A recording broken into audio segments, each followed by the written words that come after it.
Je m'appelle Isabelle Dubois, j'ai 28 ans. Toute ma vie, je n'ai souhaité que l'amour et la reconnaissance de ma famille.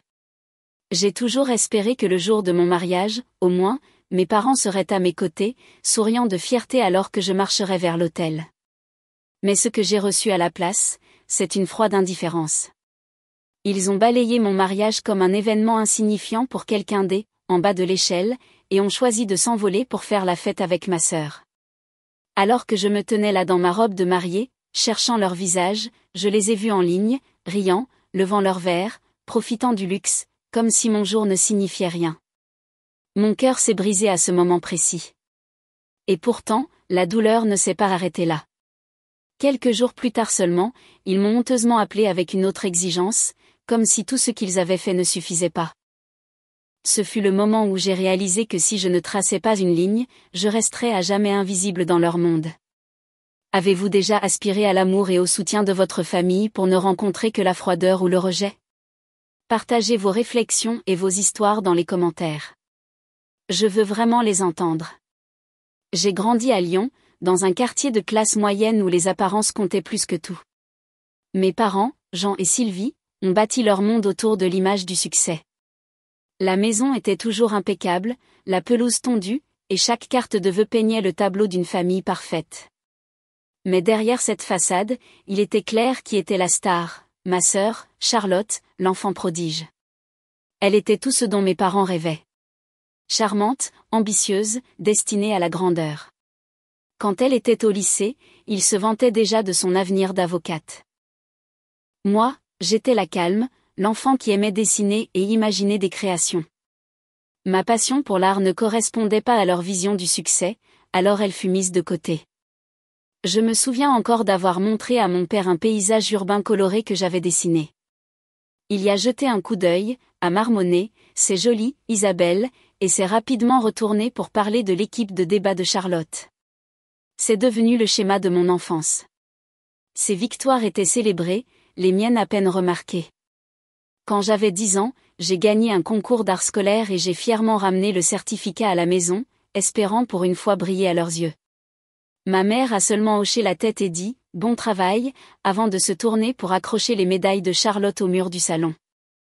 Pendant ce temps, ils ont organisé une grande fête lorsque Charlotte a obtenu son bac, invitant les voisins pour célébrer son admission à l'université.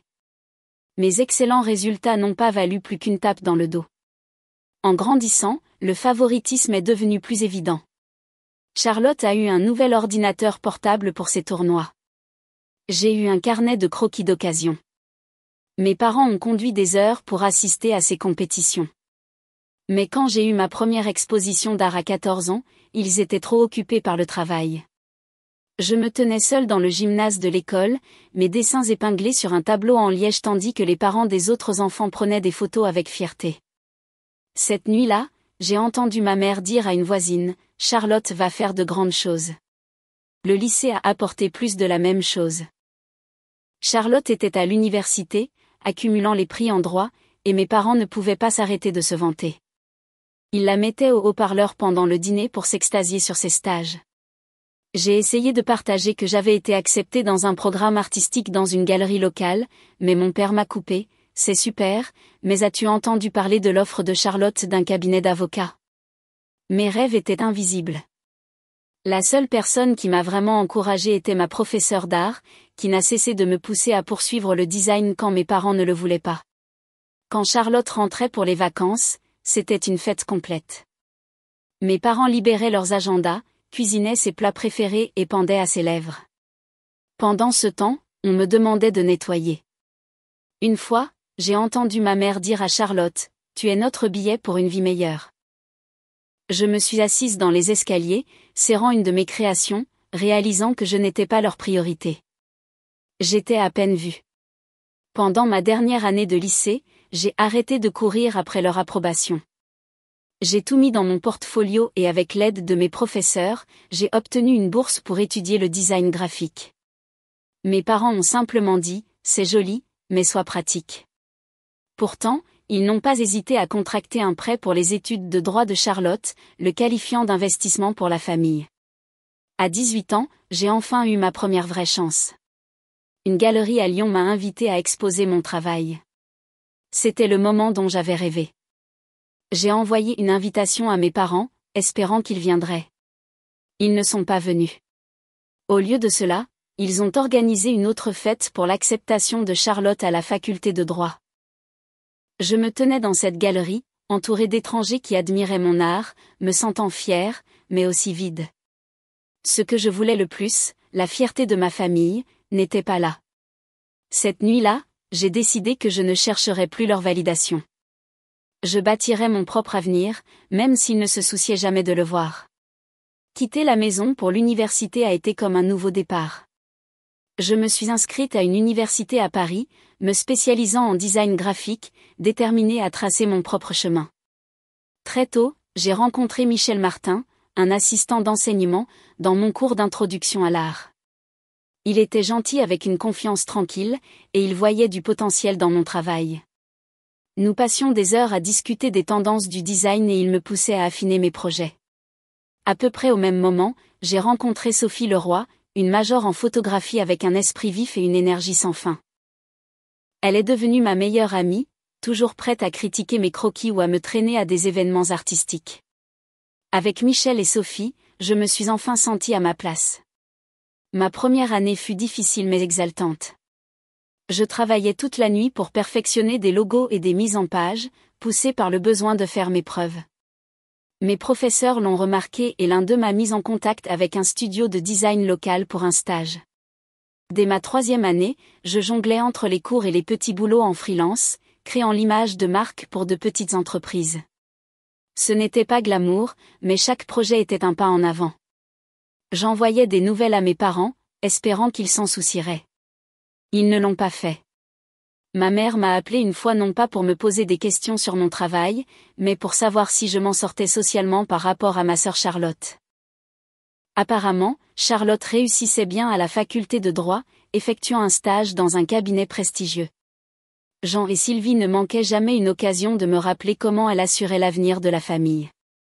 Au cours de ma dernière année, j'ai eu une grande opportunité, un contrat pour concevoir une campagne pour une agence de publicité régionale. Ce fut mon premier vrai succès professionnel. J'ai passé des mois à créer des visuels, à peaufiner chaque détail jusqu'à ce que ce soit parfait. Lorsque la campagne a été lancée, elle a été saluée dans un blog local de l'industrie, et mon nom y était attaché. J'étais aux anges, pensant que peut-être maintenant mes parents verraient ma valeur. Je leur ai envoyé un lien vers l'article, m'attendant au moins à des félicitations. Au lieu de cela, mon père a répondu « C'est bien, mais as-tu parlé à Charlotte ? Elle travaille sur une grande affaire. » Mon cœur s'est serré. J'ai montré l'email à Sophie, et elle a juste secoué la tête en disant « Il ne te mérite pas, Michel était différent. » Il célébrait chaque étape, aussi petite soit-elle. Quand je lui ai montré la campagne, il m'a emmené prendre un café et a passé 1 heure à me poser des questions sur mon processus créatif. Il n'était pas seulement un soutien, il comprenait. Nous avons commencé à sortir ensemble cette année-là et sa confiance en moi m'a rendue plus audacieuse. J'ai entrepris des projets plus importants comme la refonte de l'image de marque d'une chaîne de cafés locaux. Le travail était exigeant, mais cela a porté ses fruits.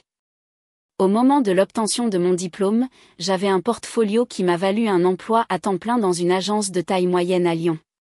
J'avais 22 ans, je bâtissais une carrière que j'aimais, et je pensais que mes parents finiraient par le remarquer. Sophie est devenue ma bouée de sauvetage. Nous nous retrouvions dans un restaurant près du campus où elle se plaignait de l'injustice de mes parents. « Tu déchires, Isabelle », disait-elle en claquant sa tasse de café sur la table. « Ils sont trop aveugles pour le voir. » Elle m'a poussé à me concentrer sur mes propres objectifs, et je l'ai fait. J'ai pris plus de travail en freelance, concevant des sites web pour des startups et des affiches pour des festivals locaux. Chaque projet renforçait ma confiance, et je commençais à moins me soucier de l'approbation de mes parents. Mais au fond, ça faisait toujours mal.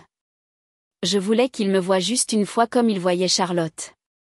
Vers le milieu de la vingtaine, je m'épanouissais. Mon agence m'a promu designer en chef sur un compte majeur, un détaillant national ayant besoin d'une refonte complète de son image de marque. C'était un contrat à 6 chiffres, une affaire énorme pour quelqu'un de mon âge. J'ai appelé mes parents, espérant que ce serait le moment où ils me reconnaîtraient enfin. Ma mère a décroché, l'air distraite. Je lui ai parlé du projet, ma voix tremblant d'excitation. Elle a fait une pause, puis a dit, « Ça a l'air de faire beaucoup de travail. As-tu pris des nouvelles de Charlotte ? Elle a été tellement occupée. » J'ai raccroché, stupéfaite. Ce fut la dernière fois que j'ai essayé de partager mon succès avec eux. Cet appel m'a poussé à me concentrer sur la vie que je construisais avec Michel. Après ce dernier appel avec ma mère, j'ai mis toute mon énergie à construire une vie avec Michel. Un soir, alors que nous nous promenions le long des quais de la Saône, Michel m'a demandé en mariage avec une simple bague. Ses yeux étaient pleins d'espoir. J'ai dit oui, le cœur léger. Nous avons prévu un petit mariage dans un restaurant au bord de l'eau à Lyon, un endroit que nous chérissions pour son ambiance chaleureuse. J'ai passé des mois à concevoir les invitations, chaque trait de ma plume rempli d'amour. Pour la première fois depuis des années, je me suis permis d'espérer que ma famille se présenterait. Peut-être que cette étape compterait enfin pour eux. J'ai envoyé des invitations à mes parents, Jean et Sylvie, et à ma sœur, Charlotte. J'ai appelé pour confirmer, ma voix tremblante en laissant un message vocal à ma mère. Cela signifierait tout si vous pouviez venir. Mon père a répondu par SMS. Nous essaierons de venir. Je me suis accrochée à cette faible promesse, me convainquant qu'il serait là. Charlotte, prise par ses propres fiançailles avec Antoine Dubois, un entrepreneur, n'a pas répondu à mon message.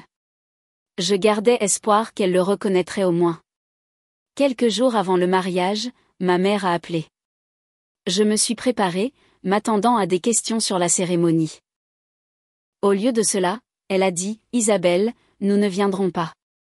C'est un événement insignifiant pour quelqu'un en bas de l'échelle, et nous sommes occupés avec les fiançailles de Charlotte. » Ces mots m'ont profondément blessée. J'ai demandé ce qu'elle voulait dire, ma voix se brisant. Elle a expliqué qu'il s'envolait pour la Corse pour célébrer les fiançailles de Charlotte avec Antoine. C'est un grand moment pour nous, a-t-elle ajouté, balayant mon mariage comme si ce n'était rien. J'ai raccroché, les mains tremblantes. Michel m'a serré dans ses bras alors que je pleurais, promettant que nous ferions de cette journée la nôtre. Le jour du mariage est arrivé, et j'ai descendu l'allée dans une robe que j'avais dessinée, sentant le regard calme de Michel. Sophie était là, prenant des photos et applaudissant plus fort que quiconque.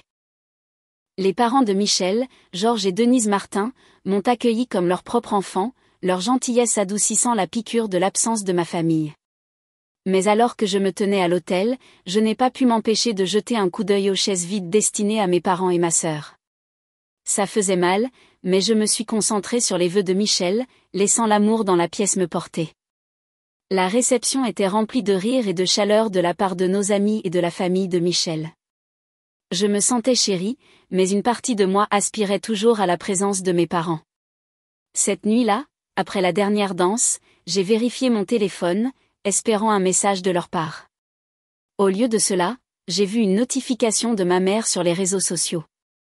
Mon estomac s'est noué en cliquant. C'était une vidéo de Corse. Jean, Sylvie, Charlotte et Antoine sur une plage, riant, tenant des boissons tropicales sous des palmiers balancés. La légende disait, célébrer les fiançailles de nos stars au paradis. Charlotte rayonnait à côté d'Antoine tandis que mes parents souriaient sans souci. Pas un mot sur mon mariage. J'ai regardé la vidéo à nouveau, chaque image me brûlant. Ils n'avaient pas seulement manqué mon jour. Ils avaient diffusé leur choix au monde entier. Sophie m'a trouvé en train de fixer mon téléphone, des larmes coulant sur mes joues. Ils n'ont pas le droit de te faire ça, a-t-elle dit, me serrant dans ses bras. Michel nous a rejoints, le visage tendu en voyant la vidéo. Tu vaux plus que ça, a-t-il dit. Georges et Denise ont proposé de contacter mes parents, mais j'ai secoué la tête. Je ne voulais pas de leurs excuses. Je voulais qu'ils s'en soucient, mais ils ne l'ont pas fait. Le lendemain, j'ai rejoué la vidéo, essayant de comprendre pourquoi ils avaient choisi cela. Charlotte n'avait même pas envoyé de SMS. Mes parents n'avaient pas appelé pour prendre des nouvelles. Ils avaient choisi un voyage luxueux plutôt que le mariage de leur fille, et cette vidéo était leur vantardise. J'avais l'impression de n'être rien pour eux, comme si tous mes efforts pour briller ne valaient rien. Mais assise avec Michel, sa main dans la mienne, j'ai réalisé que je ne pouvais pas laisser leur rejet me briser. J'avais une famille. Une semaine après mon mariage, j'ai essayé de me concentrer sur ma nouvelle vie avec Michel, m'installant dans notre appartement à Lyon. Mais mon téléphone a sonné. C'était mon père, Jean. Sa voix était sèche et professionnelle. « Isabelle, nous devons parler du prêt », a-t-il dit. J'ai figé, confuse. Il a expliqué que lui et Sylvie s'attendaient à ce que je contribue à un prêt qu'ils avaient contracté des années auparavant, soi-disant pour mes études universitaires, afin d'aider à couvrir le mariage prochain de Charlotte. C'est seulement juste, a-t-il ajouté, puisque l'événement de Charlotte est une grande affaire pour la famille. J'étais stupéfaite. Le mariage de Charlotte, la même sœur qui n'avait pas pu se donner la peine de m'envoyer un SMS pour le mien. J'ai pris une profonde inspiration, essayant de rester calme. Quel prêt ? J'ai demandé. Jean a affirmé qu'il s'agissait d'un prêt de 20 000 € de mes années universitaires, qu'ils avaient couvert pour moi. Son ton impliquait que je leur devais, comme si mon mariage n'avait pas d'importance, mais que celui de Charlotte valait mon argent. Je lui ai dit que je me renseignerais et j'ai raccroché, le cœur battant. Michel, assis à proximité, a vu mon visage et a demandé ce qui n'allait pas. J'ai expliqué et il a secoué la tête.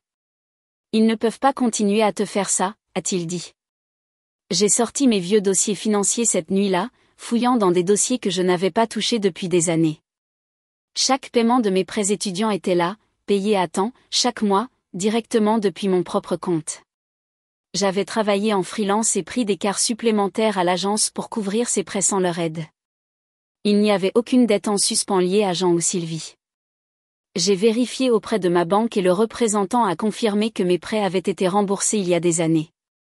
L'affirmation de Jean était un mensonge, une ruse pour me culpabiliser et financer le mariage somptueux de Charlotte. Le lendemain, j'ai rappelé mon père. Mes mains étaient fermes, mais ma voix était tranchante. J'ai vérifié les dossiers, ai-je dit. Mes prêts ont été payés intégralement et à temps par mois. Il n'y a pas de dette. Il a balbutié, insistant que j'avais du mal comprendre.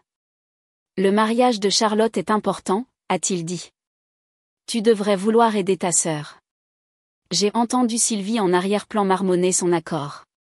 C'est là que j'ai compris. Ils ne me verraient jamais comme leur égal. Ils avaient balayé mon mariage comme insignifiant et s'attendaient maintenant à ce que je finance celui de Charlotte, comme si ma vie n'était qu'une note de bas de page à la sienne. J'ai pensé à cette vidéo de Corse, leur rire, leur mépris total pour moi. J'ai pensé aux mots de Sylvie qualifiant mon mariage d'événement insignifiant pour quelqu'un en bas de l'échelle. La colère a monté, mais j'ai gardé ma voix froide. Ne me contactez pas pour des questions insignifiantes, ai-je dit, leur renvoyant leurs propres mots. Il y a eu un silence à l'autre bout du fil. Jean a commencé à argumenter, mais je l'ai coupé. J'en ai assez, ai-je dit, et j'ai raccroché. Mon cœur battait la chamade, mais j'ai senti un poids se lever. Pour la première fois, je ne mendiais pas leur approbation. Je reprenais mon pouvoir. J'ai tout raconté à Michel, et il m'a serré dans ses bras. Tu as fait la bonne chose, a-t-il dit. J'ai ensuite appelé Sophie, ayant besoin de son point de vue. Elle était furieuse en mon nom. Ils sont incroyables, a-t-elle dit. Tu ne leur dois pas un sou. Georges et Denise, les parents de Michel, sont venus ce soir-là. Quand j'ai partagé ce qui s'était passé, Denise a tendu la main vers la mienne. Tu es notre famille, a-t-elle dit. Tu n'as pas besoin de leur validation. Leur soutien m'a ancré, me rappelant que je n'étais pas seule. Mais l'appel persistait dans mon esprit. J'en avais pas seulement demandé de l'argent. Il avait essayé de réécrire mon passé, affirmant que je leur devais une dette que j'avais déjà payée. Il ne s'agissait pas seulement de l'argent. Il s'agissait de contrôle, de me garder dans l'ombre des feux de la rampe de Charlotte.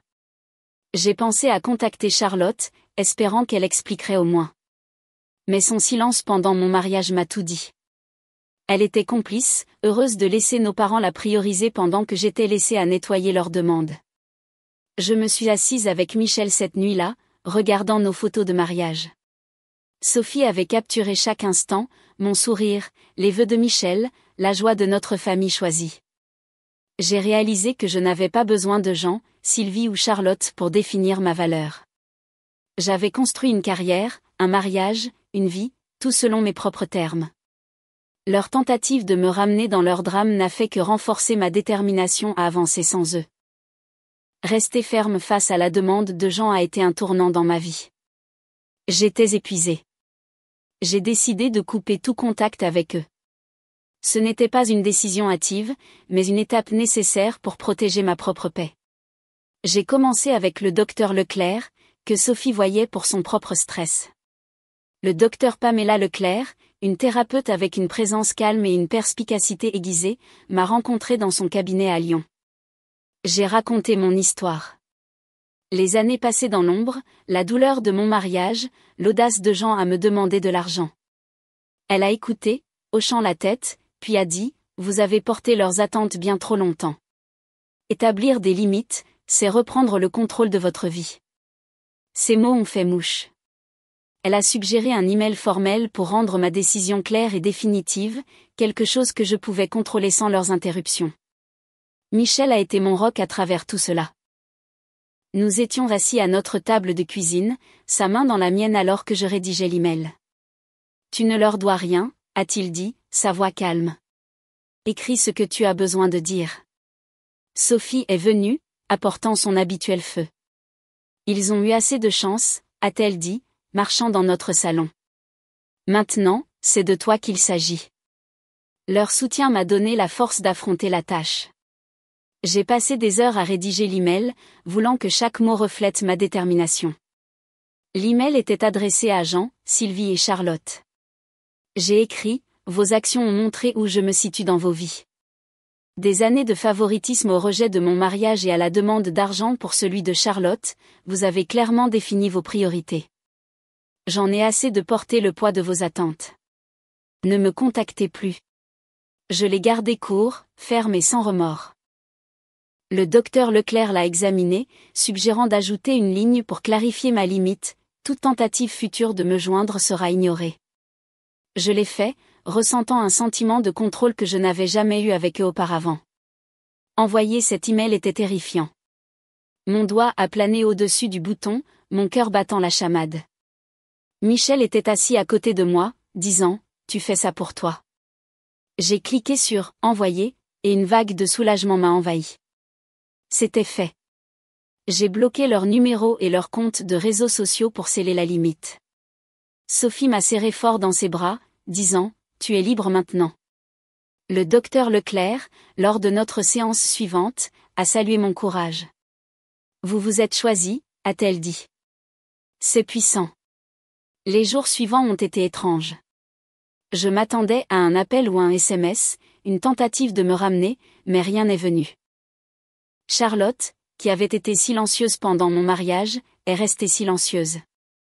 Jean et Sylvie n'ont pas répondu. Leur absence a confirmé ce que j'avais toujours su. Ils ne me valorisaient pas. Cela faisait mal, mais cela m'a aussi libérée. Je ne courais plus après leur approbation. Je me suis appuyée sur Michel, qui me rappelait quotidiennement que j'étais suffisante. Sophie me gardait ancrée, me traînant à des galeries d'art pour garder ma créativité vivante. Georges et Denise, les parents de Michel, sont intervenus d'une manière inattendue. Ils nous ont invités à dîner, me traitant comme leur propre enfant.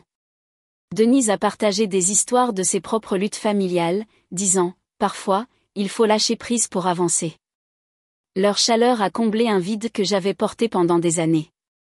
Avec leur soutien, j'ai commencé à voir ma valeur au-delà du rejet de ma famille. Le docteur Leclerc m'a aidé à gérer la culpabilité qui s'insinuait, me rappelant que les limites n'étaient pas égoïstes, mais de la légitime défense. Je me suis jetée dans mon travail, prenant de nouveaux projets de design pour canaliser mon énergie. Chaque logo que je créais, chaque campagne que je dirigeais, semblait être une preuve de ma force. Sophie a remarqué le changement, disant, « Tu rayonnes, Isabelle. Ils ne peuvent pas éteindre ça. » Michel et moi avons commencé à planifier notre avenir, une maison, peut-être des enfants, sans l'ombre du drame de ma famille. Je me sentais plus légère, comme si j'avais lâché un poids que j'avais porté depuis l'enfance. Mais couper les ponts n'était pas seulement une question de partir. C'était une question de reconstruction.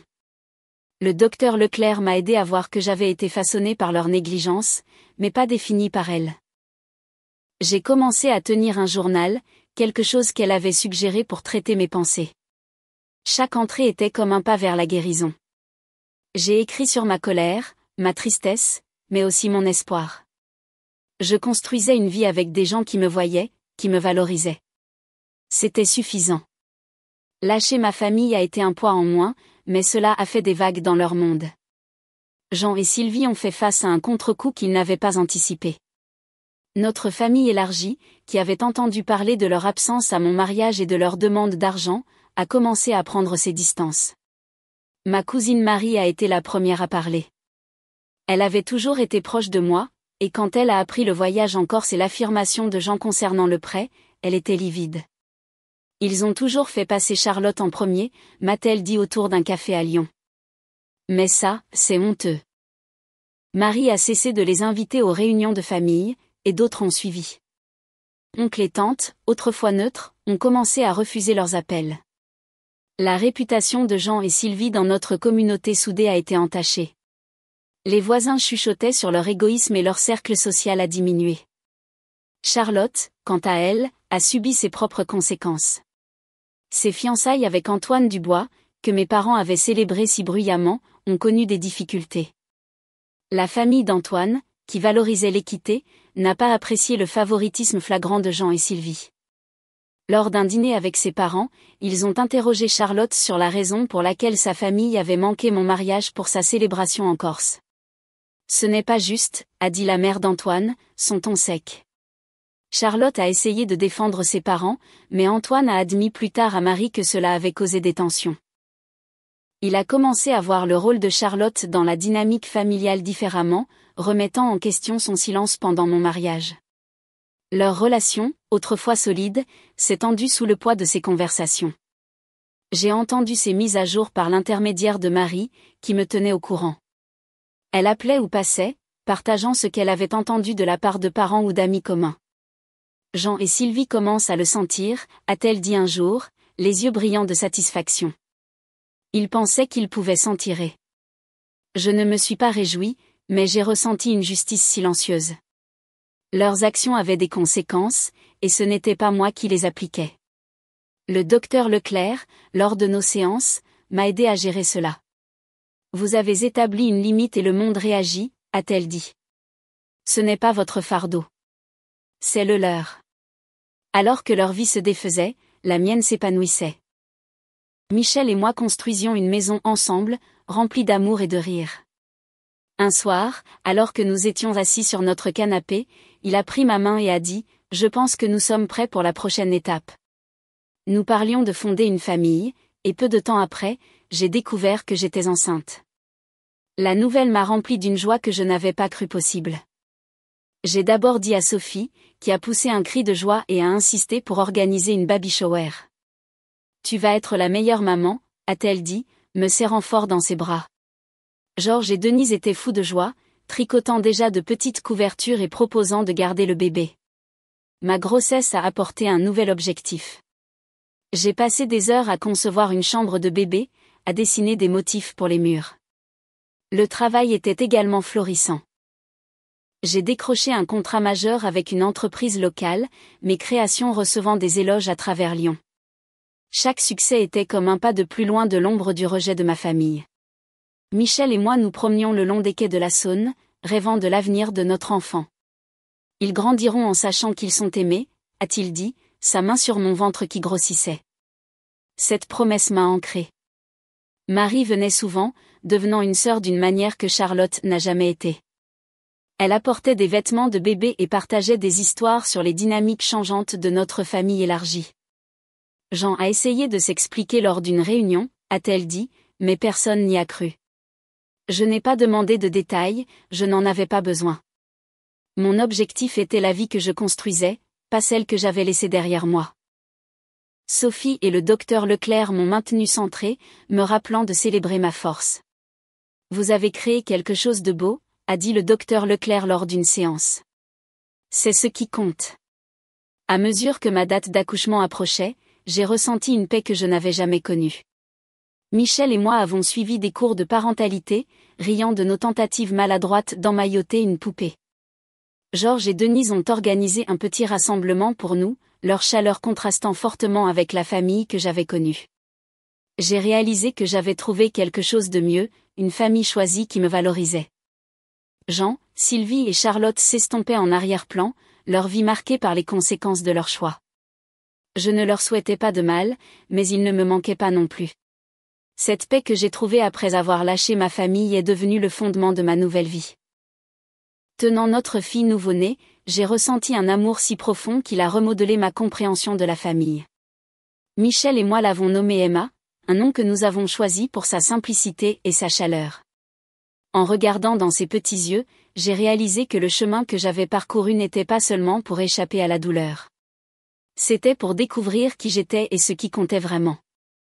Les leçons que j'ai apprises au cours des années de rejet, de limites et de reconstruction sont celles que je porte chaque jour.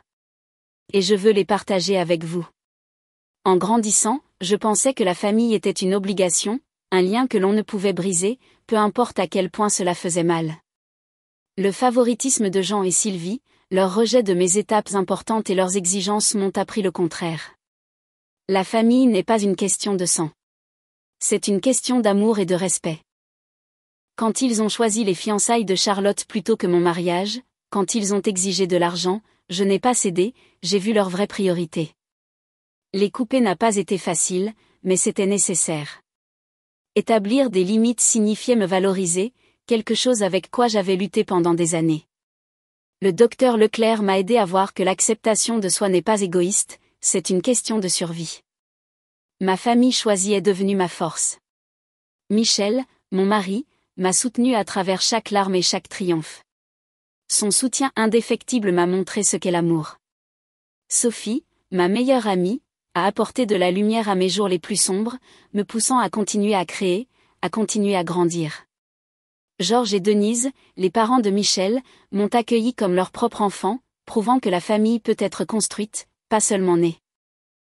Marie, ma cousine, est devenue la sœur que Charlotte n'a jamais été, sa loyauté me rappelant que je n'étais pas seule. Même le docteur Leclerc, avec ses conseils constants, m'a aidé à reconstruire mon estime de soi. Ces personnes m'ont appris que la famille est celle qui se présente, qui vous voit, qui reste. Tenant Emma, je savais que je lui donnerais l'amour que j'avais désiré enfant. Michel et moi avons promis de l'élever avec gentillesse, de la célébrer pour ce qu'elle est, et non pour ce que nous voulons qu'elle soit. Ma carrière a également prospéré, avec de nouveaux projets de design qui affluaient.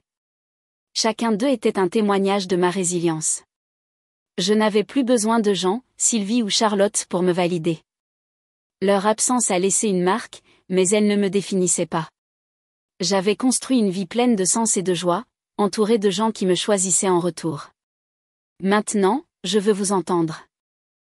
Nous avons tous des histoires de famille, de blessures, de guérison. Peut-être avez-vous dû vous éloigner de quelqu'un que vous aimiez. Ou peut-être avez-vous trouvé une famille choisie qui vous a soutenu. Partagez votre histoire dans les commentaires. Comment avez-vous surmonté les blessures familiales? Qu'avez-vous appris sur vous-même? Vos expériences pourraient inspirer quelqu'un d'autre à faire le premier pas vers la guérison. Je lis chaque commentaire et je suis là pour écouter, tout comme vous m'avez écouté. Ce voyage m'a appris à lâcher ce qui ne me sert pas et à m'accrocher fermement à ce qui le fait. L'acceptation de soi signifie connaître sa valeur même lorsque les autres ne la voient pas. Les limites ne sont pas des murs, ce sont des portes vers une vie meilleure et une famille. Il ne s'agit pas de savoir de qui vous êtes né, mais de savoir avec qui vous choisissez de construire. Michel, Emma, Sophie, Marie, Georges et Denise. Ils sont ma famille, bâtie sur l'amour et le respect. C'est l'héritage que je veux pour ma fille et c'est la leçon que j'espère que vous retiendrez de mon histoire. Avec le recul, je suis reconnaissante de la douleur parce qu'elle m'a menée ici. Je ne suis plus la fille qui mendiait l'approbation. Je suis une femme, une mère, une artiste, une femme qui connaît sa valeur. Si vous avez des difficultés avec votre famille, sachez ceci. Vous n'êtes pas obligé de rester dans un endroit qui vous blesse. Vous pouvez vous choisir, trouver votre entourage et construire une vie qui vous ressemble à la maison. Partagez votre histoire ci-dessous et soutenons-nous mutuellement. C'est ce que fait la famille, la vraie famille. C'est mon histoire et j'en suis plus forte pour cela.